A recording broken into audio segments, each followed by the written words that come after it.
oldest American, Hester Ford, dies, leaving 120 great-great-grandchildren. Hester McCardell Ford, a woman recognized as the oldest living American, died Saturday, April 17, at the age of 115 or possibly 116, depending on which census report you read. Born in Lancaster County, South Carolina, she married John Ford at age 14, the Charlotte Observer reported, and bore the first of her 12 children the next year, at age 15. At the time of her death a century later, she had 68 grandchildren, 125 great-grandchildren and at least 120 great-great-grandchildren. She was a pillar and stalwart to our family and provided much-needed love, support and understanding to us all.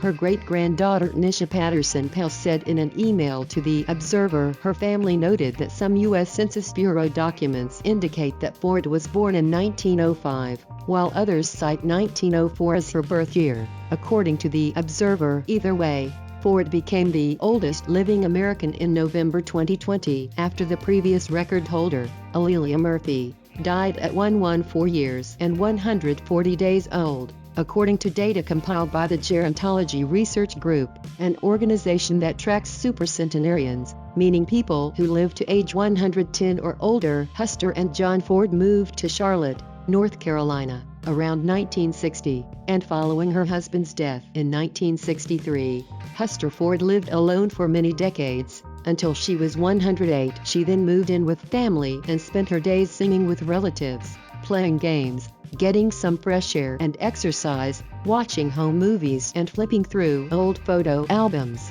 Her granddaughter Mary Hill told the Observer when asked for the secret to her longevity in a 2020 interview with the Observer, Ford responded, "I just live right, all I know." Of course, scientists have their own theories about how supercentenarians like Ford continue to thrive into old age. For example, a 2019 study published in the journal Proceedings of the National Academy of Sciences found that supercentenarians may have above-average levels of a rare immune cell in their blood, helping them ward off disease. Live Science previously reported the cells, called CD4 CTLs, are a kind of T helper cell that can directly attack infected and cancerous cells. In the study, about 2.8% of young participants' T helper cells were CD4 CTLs, compared with 25% in the supercentenarians studied. Other studies suggest that specific genes may be linked to longevity. For example, variants of the AVO, CDKN2B, APOE and SH2B3 genes may be more common in centenarians than in people who live an average lifespan. These variants may help reduce the risk of certain age-related diseases, such as heart disease and Alzheimer's. Beyond biology, lifestyle and psychological factors may also help people survive for impressive periods of time. According to some research, optimistic people tend to live longer than pessimistic people.